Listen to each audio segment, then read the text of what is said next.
Você já parou para pensar que aquele post no Instagram de alguém que você segue é um trabalho, às vezes, de meses de trabalho de marca, de estratégia, de reputação?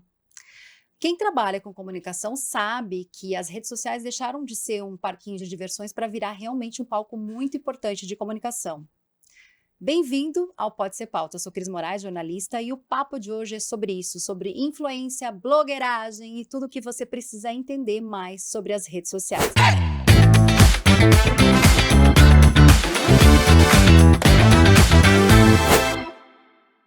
Na entrevista de hoje, eu recebo uma professora da USP, da ECA, para falar mais sobre o tema. Inclusive, ela é autora de um livro sobre o assunto, que é a de blogueira influenciadora, a Isaf Karawi. Ela está aqui para falar com a gente um pouco mais sobre como navegar nesse mundo das redes sociais. Isaf, muito bem-vinda aqui ao Pode Ser Pauta. Obrigada pelo convite, Cris. Estou super feliz de estar aqui. E tô há muito tempo para te chamar, viu? Tá, coisa Várias boa. sugestões, quando eu abro a caixinha, te pergunto assim, quem eu posso chamar para Pode Ser Pauta? E tem uma aluna lá da ECA que trabalha comigo, ela falou você, outras pessoas indicaram, então você estava super recomendado. Que honra! Vamos Obrigada lá. por você ter topado aqui, participar do Pode Ser Pauta. Acho que assim, o podcast ele tem todo esse perfil de trazer realmente o que pode ser pauta na imprensa, mas o que está de sendo pauta no momento, né? E as redes sociais, elas ganharam, quando você lançou o livro, ainda nem era o que se tornou hoje, né, Saf? Não, e olha que o livro, eu publiquei em 2020, mas ele é resultado de uma pesquisa que começou em 2014 e terminou em 2018. Se a gente para pensar friamente, nem faz tanto tempo assim, mas em anos da internet, é muita Então, mudança, né? sabendo que a gente começou com a internet ali em 2011, 2012, as redes sociais mesmo, né, no Facebook, Instagram, então tudo foi mudando, né? É. E me conta um pouquinho da tua carreira como professora, né, o teu histórico. Eu falei, eu vou repetir várias vezes o nome da Isap, porque assim, é o mais difícil é falar o nome dela, né? De origem árabe, você estava falando que é o nome da sua Sim, avó, né? isso, e você acertou, tá tudo bem. Ai, gente. E Saf Karaui, eu sou jornalista também de formação, sou de Cuiabá, Mato Grosso. Me formei na Universidade Federal de Mato Grosso, mas estou em São Paulo já há muitos anos, vim para cá fazer meu mestrado e meu doutorado. E Uhum. sempre investiguei o fenômeno do digital. E sempre pesquisei blogs. A minha pesquisa que deu origem, né, ao de blogueira influenciadora, que é o meu Gente, ó, eu livro. falei pra ela, ó, inclusive vamos fazer propaganda, tá? Eu tô aqui, eu trouxe no Kindle, e ele tá no Unlimited, ele tá gratuito, eu acabei de avisar ela, É, eu inclusive. adorei essa notícia, inclusive, tenho que fazer um post para falar disso. E sempre me interessou pensar o digital. O meu primeiro trabalho como jornalista foi um portal de notícias ainda, quando a gente programava tudo ali, né? Trabalhava na unha mesmo no digital. Então esse tema sempre me interessou. E eu fui investigar as blogueiras de moda, tanto pela minha formação como jornalista, porque Uhum. no momento que eu comecei a minha pesquisa, em 2014, que foi uma pesquisa em que eu estudei 52 blogueiras de moda para entender o que elas faziam, quem elas eram, né? Eu juro que eu tenho essa pergunta de vez em quando, da onde saiu essa pessoa? Mas hoje a gente faz essa pergunta o tempo inteiro, abre um canal no YouTube e tem 1 milhão de seguidores, né? Aí a gente leva um susto. Mas aí sabe o que eu faço, né? Eu que trabalho com assessoria de imprensa, eu falo assim, eu vou lá, não tem nenhuma matéria publicada, não tem Uhum. histórico. Esses dias eu fiquei louca num podcast lá que eu comecei a ouvir, daí eu descobri que ela tinha um canal no YouTube, eu fico obcecada, eu sou assim, quando eu gosto de um assunto eu fico obcecada, escuto canal no YouTube, mas assim, não tem um histórico, não sabe de onde a pessoa saiu, ela não tem Sim. uma, sabe, um lattes ali pra você ver, né? Sim, sim. E que ele sabe que tem uma coisa que quando as blogueiras surgiram, a pergunta era anterior ainda, porque a pergunta era: quem são essas pessoas no sentido de são jornalistas, são relações públicas, pensando categoria mesmo, porque imagina, as primeiras blogueiras de moda, que foi o meu tema primeiro de investigação, elas começaram a blogar em 2003, 2004, 2005 no Brasil. E era uma categoria inédita, né? Uma blogueira, o que que faz uma blogueira? O que que tem que saber para ser blogueira? E de repente eu acompanhei um processo de sair do blog e ir para as redes e sair de uma atuação amadora, que era a atuação dos blogs, o blog como passatempo, como diário, Como desabafo como diário, né? desabafo, perfeito, no caso das blogueiras de moda, um espaço para poder falar do assunto que gosta, e é isso. Uhum. E eu acompanhei esse processo de sair do blog amador para uma produção profissional. Então, a minha pergunta de pesquisa, né, que é o que a gente chama nesse espaço acadêmico, era exatamente quem são elas? E como é que se deu esse processo de profissionalização, né? Então a minha pesquisa acompanhou tudo isso.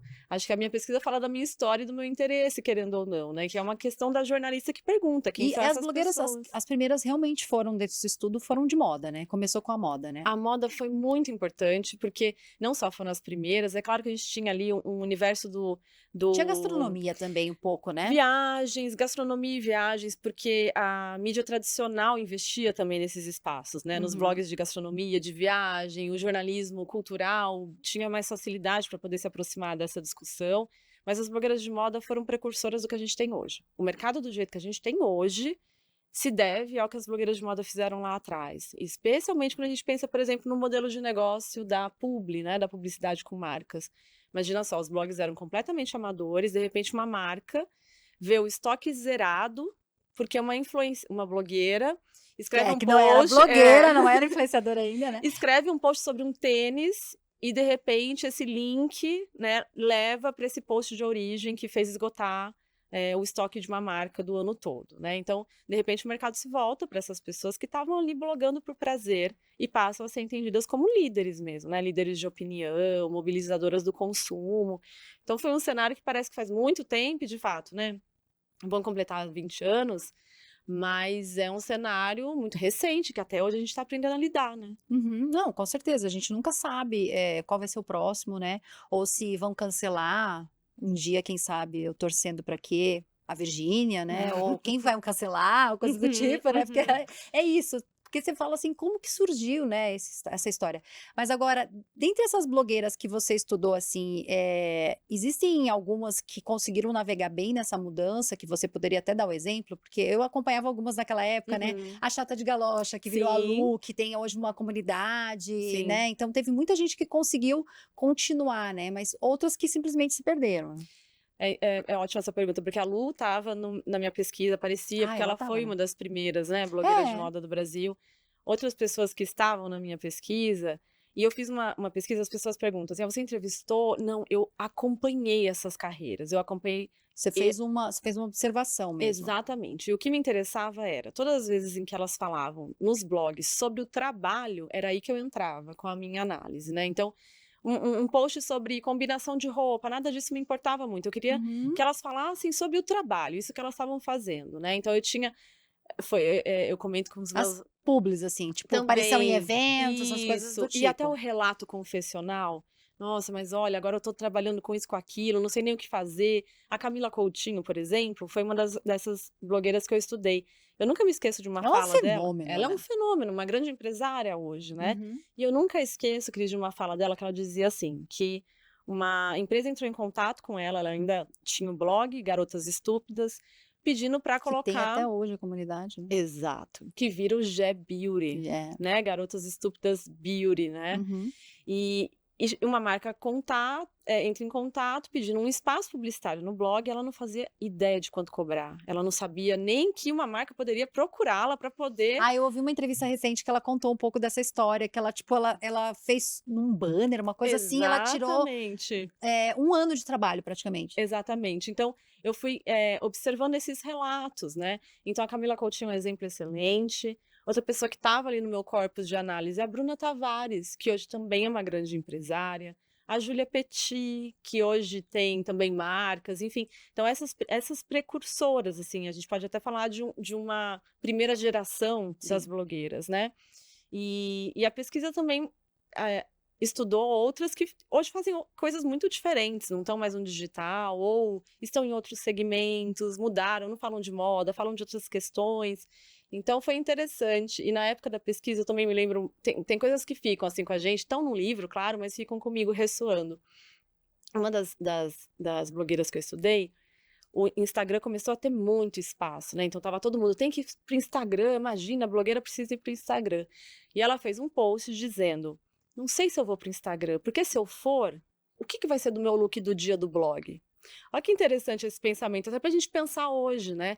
Ela estava preocupada que no blog ela postava o look do dia, a foto do look do dia. E se ela levasse o look do dia para o Instagram, Acabava o blog. acabava o blog, né, e ela ficou numa crise. No fim, ela foi, deu tudo certo, mas Interessante até pra gente pensar como isso é cíclico, a gente lida com isso até hoje. Eu vou ou Sim. não vou pro TikTok, eu vou ou não Não, vou pro quando começaram os Substack. Reels no Instagram, era a mesma coisa, né? Você fala assim, ai, É, tá bom, mas agora eu vou fazer um vídeo, eu vou postar o carrossel de fotos, né? exatamente. É, E hoje é o tem que fazer tudo. dilema.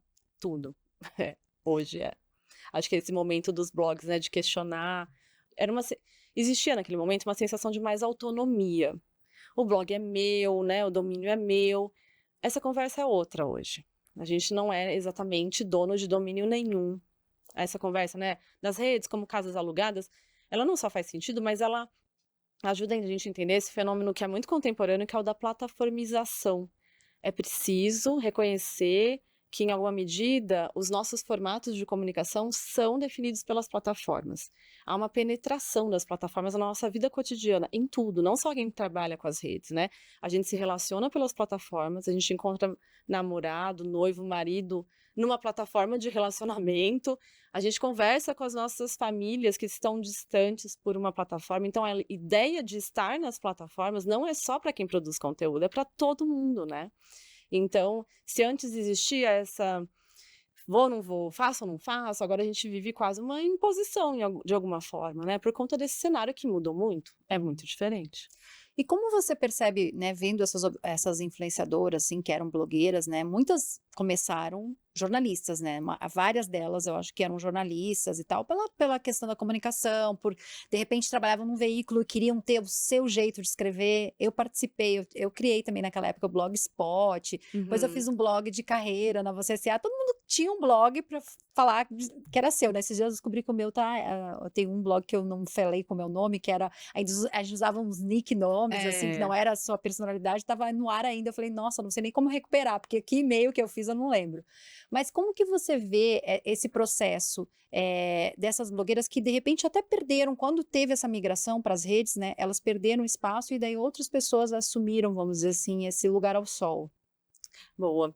Teve uma coisa que aconteceu que foi bem interessante, assim, e eu vou dar um exemplo atual, Uhum. no TikTok, porque agora eu tenho feito pesquisa sobre Ah, e Instagram, até sobre eu vi que você TikTok. você está fazendo, né, pesquisa sobre a Sobre questão o do TikTok, TikTok, né? exato. Eu sou líder regional de uma rede de pesquisa sobre o TikTok, é uma rede mundial de pesquisadores sobre o TikTok, chama TikTok Cultures Research Network, e é uma rede de pesquisa que nasceu na Ásia Pacífico, ali na região Ásia Pacífico, mas agora tem representantes em todas as partes do mundo. Eu represento a América Latina, Ai, que então vem legal, que pesquisando. chique, É muito professora. legal, muito legal. Eu adoro também poder pensar esses espaços novos de produção, né? Claro. Eu não vou ficar para sempre pensando que o único jeito de produzir conteúdo tem a ver com o blog, porque eu poderia, né? Porque eu adoro o Ai, texto longo, ficava não com aquela é? com aquela nostalgia, né. Exato, mas Não, eu e é uma coisa que eu estava te falando até nos bastidores, que eu acho que um teve uma movimento. extensão, as pessoas vão se adaptando, porque hoje tem uma coisa de sair um pouco das redes e daí ter o e-mail marketing, o Substack, outras redes que têm uma profundidade maior, os vídeos no YouTube mais longos, né. Exato. Eu sou panfletária desse, né? Imagina, Vamos fazer uma professora, campanha, né. né? Profundidade, por favor, intenção. Exatamente, vamos puxar essa campanha. Mas pensando, por exemplo, nessa questão do TikTok, isso que você me perguntou, das blogueiras que ficaram para trás. Uhum, Isso aconteceu, e aí foi muito curioso olhar, porque pensando, vou primeiro falar do Instagram, depois eu pro TikTok. Pensando no Instagram, quando eu olhava só para as blogueiras, eu não olhava para o universo das YouTubers, por exemplo, as YouTubers de uhum. maquiagem. Sim, eram tipo a Bianca e tal, né, que era Exato, a Camila Coelho, a gente também tinha ali muitas que produziam conteúdo no YouTube. No YouTube rolou um movimento diferente. Elas primeiro começaram com o YouTube, depois fizeram um blog, depois foram para o Instagram. uhum. Nos blogs não, foi blog, Instagram, YouTube, enfim. E aí tem uma coisa que acontece nesse processo de caminhar por várias plataformas, que é uma necessidade de reapresentação o tempo inteiro. Você chega fazendo nascer de novo todo o seu Tipo, processo. já sabia quem eu era, agora eu tenho que me apresentar de novo. Exato. E aí isso é interessante agora, olhando no TikTok. Grandes influenciadoras têm se voltado para o TikTok, porque eu acho que, e agora, assim, em 2026, decidiram, vou para o TikTok, mesmo sendo grandes influenciadoras, fazendo publicidade com marcas enormes, e elas chegam no TikTok, de fato, precisando dizer, deixa eu contar quem eu sou, deixa eu te falar que eu já fui para TV, que eu já Vestir as sandálias da humildade. exatamente. E aí isso é um processo interessante, porque revela exatamente o funcionamento das plataformas. As plataformas funcionam, se a gente olha para a mídia tradicional, por exemplo, a mídia tradicional tem uma chancela institucional, né? Você ocupa um espaço porque você é entendido como alguém Especialista, né, como dono de um assunto, né? exato, que tem credibilidade, né, que tem uma formação, seja lá o que for. Há uma razão para estar ali. Uhum. No digital, a lógica é outra. No Você tem que pedir digital, permissão, né? pedir permissão e pedir validação, porque quem vai reconhecer que o outro tem crédito é o público, independente dos parâmetros, né? Então, assim, a gente se pergunta sempre, né, por que que tal pessoa faz sucesso? Há razões que passam pelo público reconhecer aquela pessoa como alguém que possui crédito para falar, às vezes carisma, enfim, simpatia, seja lá o que for, mas o público valida aquele influenciador todos os dias, quando decide seguir, quando segue seguindo, quando posta, quando Curte, curte, quando comenta. comenta. Então, o processo de legitimação, se a gente fosse dizer, né, usando esses termos, o processo de legitimação do digital, ele tem exatamente essa cara. A gente uma blogueira, uma influenciadora com anos de carreira que está destituída mesmo quando chega no TikTok, tem que dizer, então, eu tenho 20 anos de carreira, deixa eu contar quem eu sou. E esse processo começa do zero. Não há nenhuma garantia. Então, a migração lá atrás do blog para o Instagram não dava nenhuma garantia para essas blogueiras, por isso o receio. E hoje, de novo, a mesma coisa, né? Há poucas pessoas, acho, que conseguem transitar super bem, sai de uma plataforma, vai para outra, leva o público inteiro junto. Em outros casos, é um exercício que começa do zero. E isso fala do desenho das redes, né? Desse processo de legitimação que é tão próprio das plataformas. Não, o Instagram, ele tem uma coisa que tem um histórico ali, né? As pessoas seguem porque elas são fãs, porque elas acompanham e tal. E é mais fácil, porque a gente foi aprendendo, né? O Instagram a gente foi É. aprendendo, veio do blog, começou com fotos, e ele foi implementando. Então, assim, eu ouvi muita gente falando que tem já uma presença no TikTok, mas que continua que o TikTok leva para fazer negócios no Instagram. Então, assim, então não é uma É. coisa não vou ter, né? Vou continuar tendo. Mas aí eu queria entrar no TikTok, porque o TikTok realmente é uma coisa totalmente diferente, porque ele não é essa coisa de tipo, vou seguir, eu sou fã e tal, né? Então, como que vocês estão vendo esse estudo para essa adaptação de quem veio do Instagram? Porque normalmente não é a pessoa que faz sucesso no Instagram, é a mesma que faz sucesso no TikTok. Poucas conseguem essa façanha, né? Sua leitura é perfeita nesse sentido, porque de fato, primeiro que o desenho da rede é diferente. Então, o TikTok, primeiro, a própria plataforma se vende como uma plataforma de um algoritmo que tem uma potência, né? Que é um algoritmo que lê as pessoas, que oferece uma For You sob medida. Já existe esse discurso sobre o TikTok e é exatamente como a própria plataforma funciona. Você abre o TikTok, o que aparece para você é a For You, não é quem você segue. Então isso já muda completamente as dinâmicas da rede, né? Mesmo que você siga pessoas no TikTok, você não vai abrir o TikTok na sua aba de seguindo. Então tanto faz seguir as pessoas Até no porque você não ia dar TikTok. conta também, né? Porque é que nem o Instagram, você não Exato. consegue mais ver as pessoas, você não vê mais seus amigos.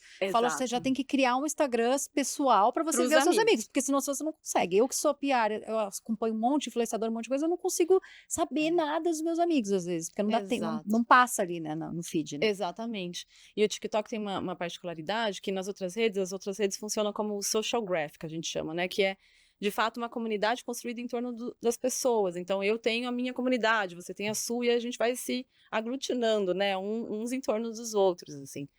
No TikTok, não. No TikTok, a comunidade é algorítmica. Ela é construída a partir de uma seleção algorítmica. E aí, isso vai gerar um efeito que é quase uma despersonificação dos criadores de conteúdo, por exemplo, porque tanto faz o nome do criador de conteúdo, tem até uma pesquisa da YouPix e da Brunch em que a análise que elas fizeram nessa pesquisa mostra um fenômeno de desumanização dos criadores que tem a ver com uma expressão que circula no TikTok, que é, eu vi a menina do TikTok falando. Sim, o pessoal fala, a mulher do TikTok. Até a própria a Camila do Noeminha também, eles falam, tipo, acho que eles falam a velha do TikTok, uma coisa assim, ou, né, eles Exato. vão dando o velho do TikTok, o É. careca do TikTok, é tudo assim, né? Vira um estereótipo. Um estereótipo, e a pessoa não tem nome, né? Não, E aí, não ter nome nessa lógica de o influenciador você não precisa do endereço.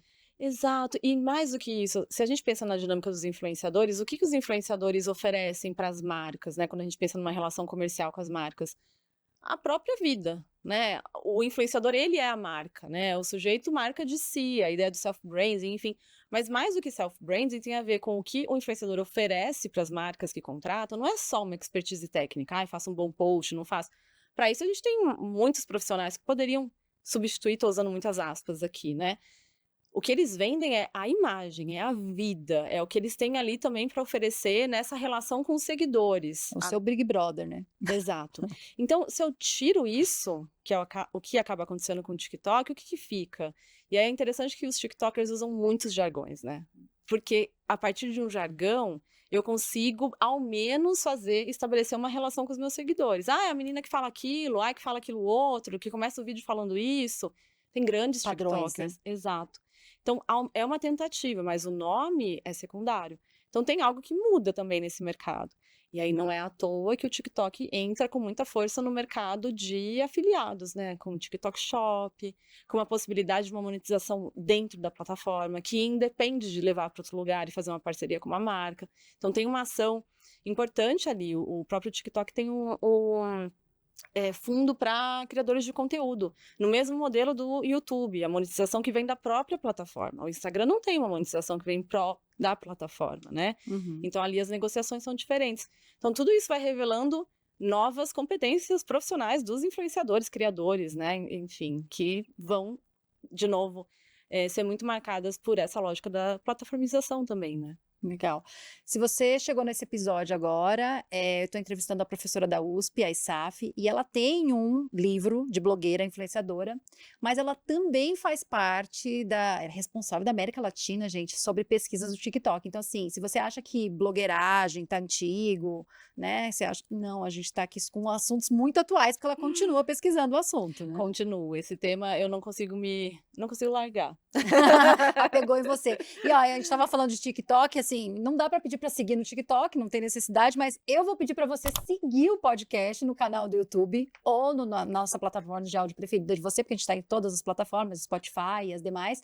E também a gente tá tanto no TikTok quanto no Instagram com Pode Ser Pauta. Então, né, ainda dá para pedir para seguir, né? Com certeza, ainda dá para pedir para seguir. E, inclusive, tem um quadro no podcast que eu criei, que eu acabei criando, que eu te comentei, né, que era a querer aprofundar um pouco, e a gente fez um café com boas notícias, eu acabei fazendo um Substack, que era um quadro do podcast, né, porque a gente acaba trazendo muitos assuntos que às vezes a gente quer falar, sobre notícias que podem ser pauta na imprensa, que é interessante, ou assuntos que a gente quer aprofundar. Então, eu acho que, assim, inclusive, alguma pesquisa nova sua aí, a gente podia aprofundar e falar mais sobre o futuro. Vamos ter boas notícias sobre as redes sociais, professora? Não, porque assim, eu vejo reclamação, porque... E tudo é culpa do algoritmo. Eu falo assim, ou é culpa de Mercúrio retrógrado ou do algoritmo. Verdade, adorei. É a culpa do algoritmo, é real. Eu vou aqui fazer um exercício de otimismo. Olha, eu adoro. Vamos lá, eu gosto de ver o copo mais cheio. E confessar uma coisa, assim, Cris, que pesquisar influenciadores, a gente vai se envolvendo com temáticas, bem, que eu adoro, claro, mas tem sido muito difícil falar de influenciadores no Brasil nos últimos anos, né? Então, os influenciadores estão muito atrelados a bets. Agora, a gente teve, né, prisão de criadores de conteúdo envolvidos com lavagem de dinheiro. Ano passado, a questão da adultização, que o Felca denunciou. Então, tem sido complexo. Desafiador, né? Desafiador, e até desafiador no sentido de fugir desse estigma. Porque esse não é essa não é a cara do influenciador brasileiro, do criador de conteúdo brasileiro. Eu sei que é a primeira imagem que a gente tem, né? O que é um influenciador? A gente vai pensar nos influenciadores que fazem publi de bets.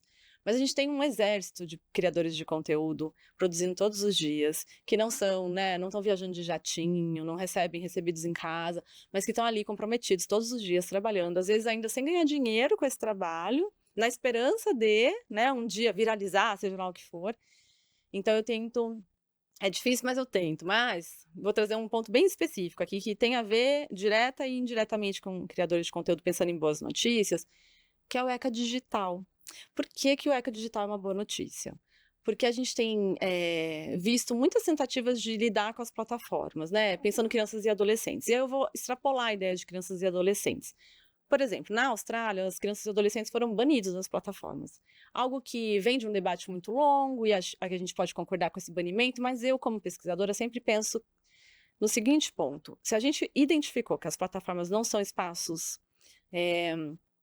produtivos, próprios, né? Próprios para as crianças, e a gente identificou isso porque há problemas que extrapolam essa faixa etária, por que que a gente está preocupado em banir as crianças em vez de consertar esses espaços? Colocar limites, Exato. E aí, parâmetros, parâmetros, leis.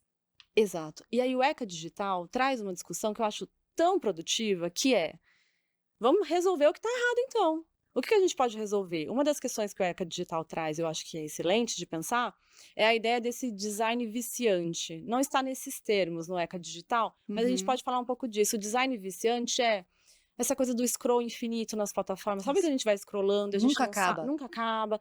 E olha, pra gente que jornalistas que somos, a gente lia revista e passava página, né? Então, Sim. se a gente tinha uma revista enorme, a gente ficava Tinha um passando fim, né? página, a gente sabia que ia chegar no fim e a gente sabia quando a gente tinha passado página demais, né? Eita, nossa, eu já cheguei na página 100 da revista que tem 200. O scroll infinito é a substituição do passar página. Eu não sei se eu passei 100 páginas, 200, 3.000. Se eu penso nisso, eu já começo a resolver outras questões. Eu começo a resolver tudo que tem gatilho. Eu tenho questão com com essa palavra, mas enfim. Aham. Esses gatilhos de conexão, de gancho. As plataformas nos engancham dentro delas. Aí a gente fica ouvindo coisas do tipo, ai, nós estamos com o cérebro apodrecido. Ai, calma, a gente está do lado mais fraco da corda. Quando dizem essa ideia do brain rot, a palavra do ano passado, que é o cérebro podre, né, apodrecido, Uhum. existia um discurso de culpa dos sujeitos, né? Você está muito nas redes, tem que moderar, né? Tem que moderar nesse uso de telas, e aí a plataforma te dá um controle do tempo de uso. Mas ninguém parou para pensar que a gente está negociando o tempo de uso nas plataformas, enquanto as plataformas gigantescas, muito mais potentes que a gente, estão pensando em todas as estratégias Pra de te prender, design pra prender viciante. você lá. Exato.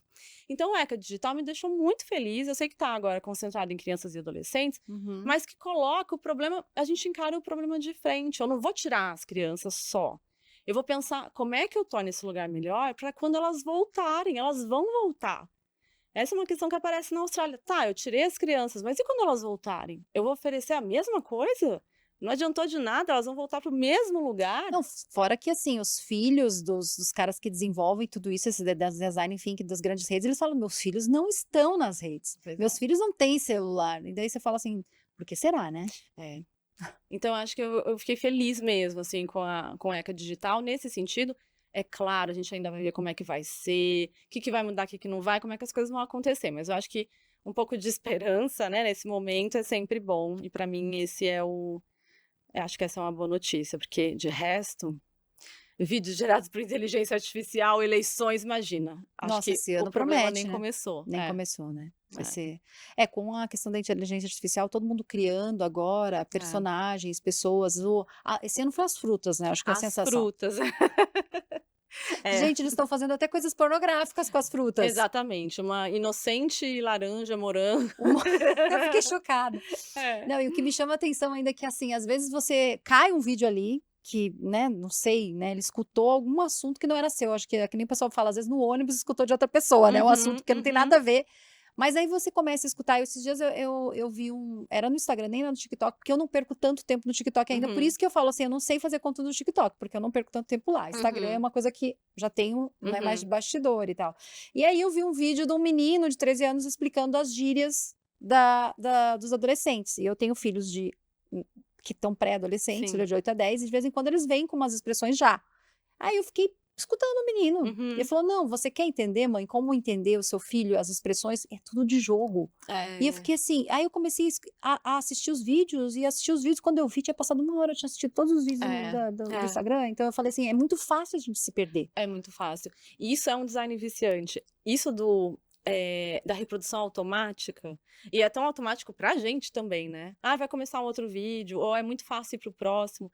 Não ter essa estética lisa, que a gente anda e não tem nenhum entrave. Porque assim, por exemplo, nos streamings ainda tem, né? Você vai continuar assistindo, você já assistiu 5 episódios, você vai continuar, você tem que dar enter, né? Pelo menos no Exato. controle, né? Ali não tem isso, né? Exato. Tem um movimento ali que me breca, porque que me exige alguma coisa, além de só Só scrollar. seguir.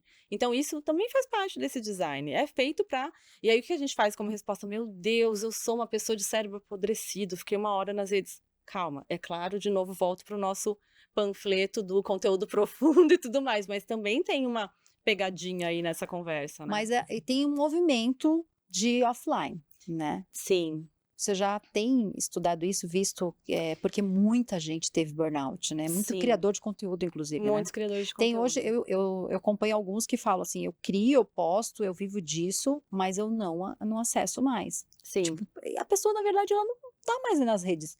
Ela faz os conteúdos, tudo alguém posta, é, ela nem acompanha, ela nem vê mais nada. é. Sabe que eu fiz uma pesquisa há 2 anos, com uma colega chamada Michele Prazeres, e a Michele estuda aceleração social do tempo. Essa nossa relação com o tempo, que bem, o tempo não mudou, mas a gente sente uma aceleração. Uhum. Ela faz pesquisa sobre isso, e a gente se juntou para pensar influenciadores digitais, aceleração do tempo e burnout.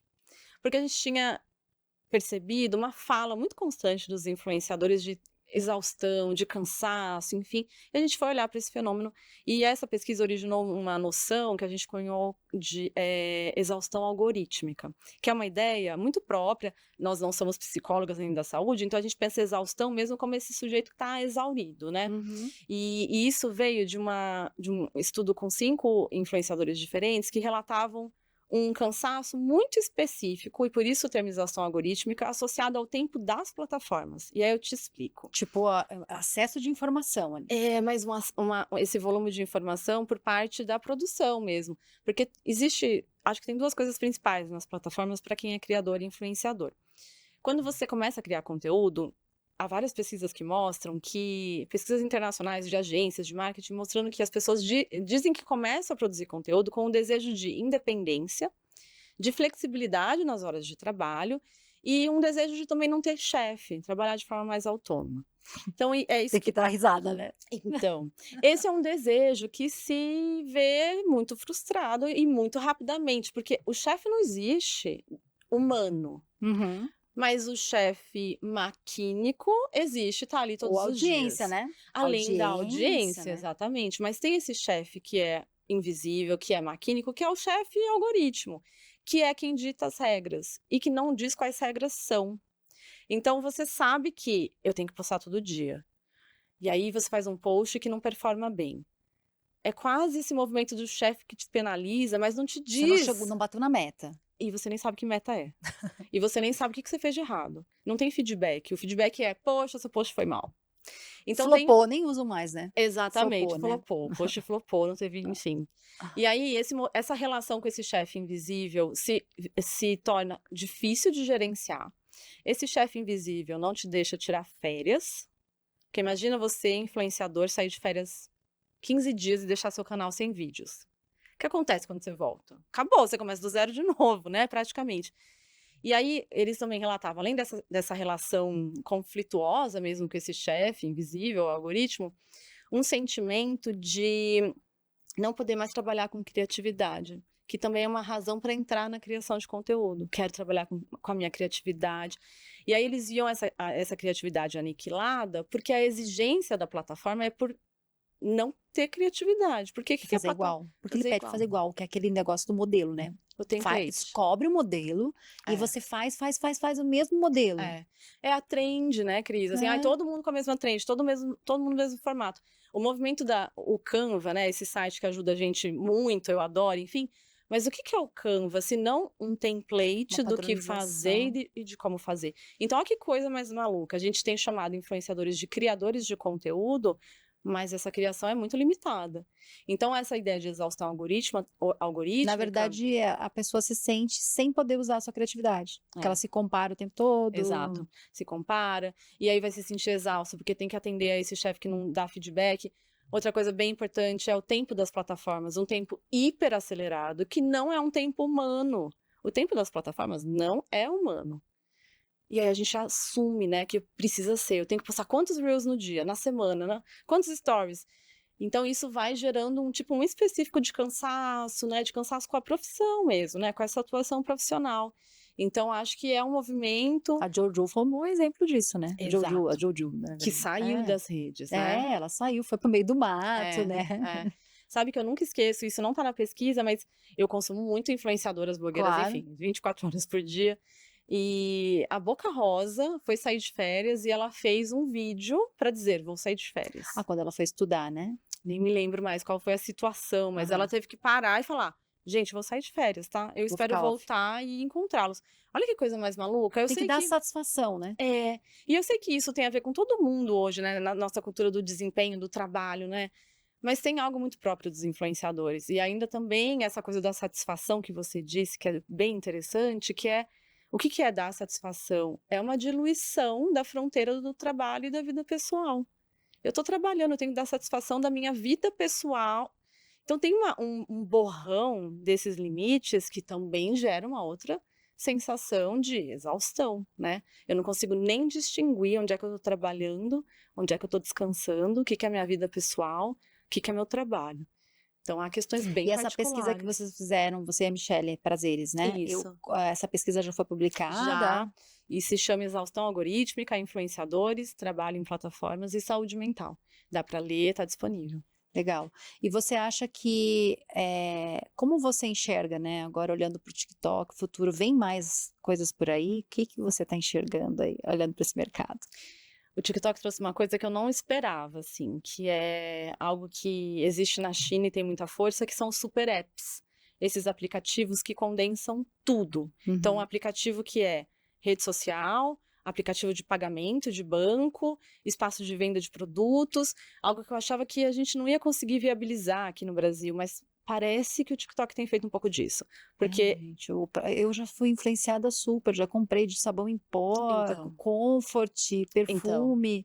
Ontem comprei um outro negócio. Assim, a gente entra no TikTok e sai com alguma compra. e olha só que interessante, né, você falando assim, eu ainda não sou a pessoa mais letrada no TikTok, né, você comentando, mas essa ideia Sou do impactada. gancho, É. né, é impactada. E aí tem uma coisa que é muito interessante no TikTok, que é quem é que te vende ali, o criador de conteúdo que aparece na sua For You, ou Sim, seja, um sim. criador de conteúdo que mesmo que você não Que eu não siga, tenho nem ideia de quem seja a mas ele pessoa. é feito sob medida para você.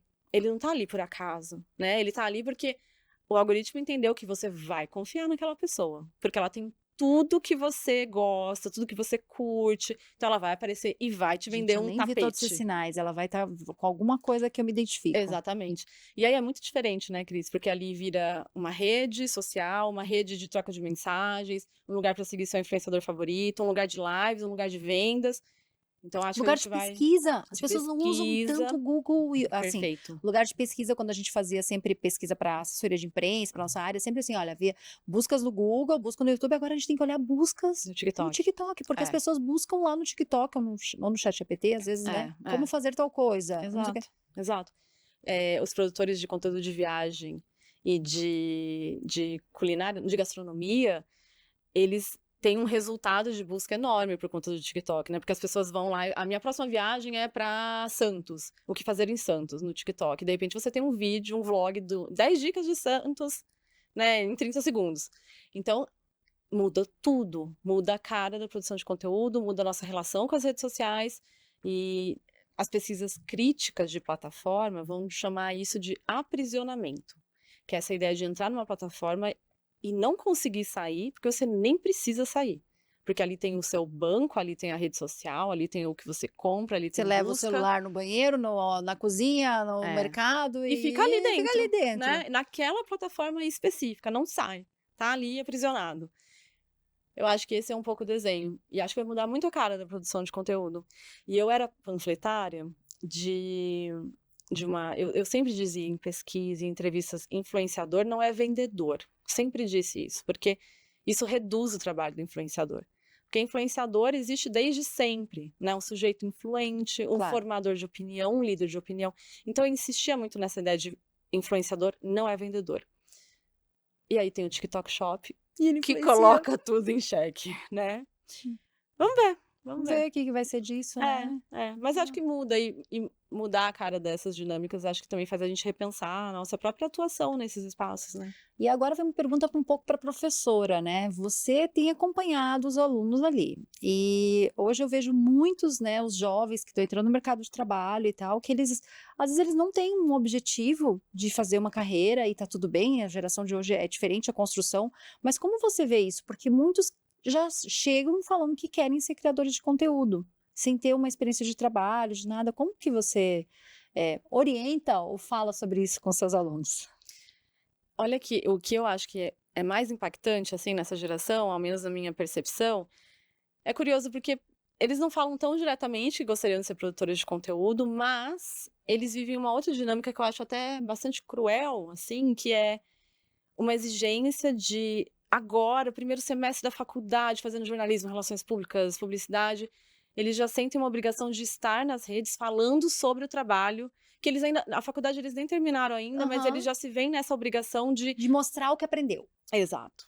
E eu acho que, por um lado, que legal, né, eles poderem fazer isso no LinkedIn, essas Nossa, o aulas. LinkedIn é isso. Ai, meu Deus, o LinkedIn me dá preguiça por conta disso. Porque as pessoas. Cara, ele É, tem 2 meses de trabalho de assessoria de imprensa, vou falar da minha área, e ele põe lá, nossa, porque eu fiz uma estratégia e tal. Oi? sim. Mas sabe que eu entendo, eu também tenho ranço com várias redes, eu fico oscilando entre amar e odiar. Eu sou geminiana, então eu, Eu tipo, um também. dia. Ah, você também? Um dia eu amo, um dia eu odeio. É assim. Exato. Eu também sou assim. Mas é engraçado, porque de um lado a gente fica pensando, mas o que que você está falando disso? E por outro lado, tem uma convocação tácita mesmo, assim, uma obrigação. Eles se veem na obrigação de É uma fazer cobrança. isso. É. Mesmo que ninguém esteja cobrando diretamente, mas se veem nessa obrigação com medo de perder espaço no mercado, com medo de É um pertencimento quase, né? também. E até uma preparação do terreno, assim, quando eu me formar, eu vou ter lastro, pelo menos, né? Já tenho ali. Isso me angustia mais do que eles me falarem, pô, eu quero ser a próxima Virgínia, sei lá, Tá. né? Se for para nascer uma próxima Virgínia, que seja da minha sala de aula, pelo menos. Pelo Né? amor, você treina ela, pelo amor de Deus, põe lá os valores, né? Dela, por favor, a Exato, né? ética. Se fosse para pensar nisso, eu adoraria nesse sentido, mas o que me deixa mais angustiada é esse relato dos alunos, nesse sentido de, nossa, Pro, eu preciso mostrar um dia comigo na USP. E daí eles têm burnout antes de entrar no primeiro trabalho. Exatamente, exatamente. Aí eles vão ter que se haver com essa relação com o trabalho, trabalhar antes E do aí ou trabalho. senão vai ser culpa da mãe que não deixou o filho se frustrar. Aí vira toda, né, essa cadeia culpabilização. discursiva, exatamente. Então, isso me deixa mais preocupada, sabe, Cris? Isso me Aham. angustia. Eu tenho uma relação muito próxima com os meus alunos, então essa angústia Temos deles, que falar mais sobre isso, a eu verdade acho é que isso, sim, né? eu acho que Com os sim, jovens, né? eu acho que sim. Né? Nossa, Isaf, foi muito, muito bom o papo contigo. Obrigada por compartilhar aí teu Eu que conhecimento, suas agradeço. pesquisas. Fica a dica aí do livro de blogueira influenciadora, tá? Da Isaf. E para encerrar o nosso episódio, a gente está com um quadro novo, que é um bônus, que é uma pergunta para assessora. Então, ao invés de fazer uma pergunta para você, agora você faz uma pergunta para mim. O que Boa. você gostaria de perguntar para a assessora de imprensa? Ai, boa. Antes, obrigada, Cris. Foi uma delícia. Contem comigo sempre. Pergunta para assessora, o que é mais difícil no trabalho de assessoria de imprensa com influenciadores digitais? A resposta para a pergunta da Isaf você confere na sexta-feira, no episódio bônus do Pode Ser Pauta. Até lá!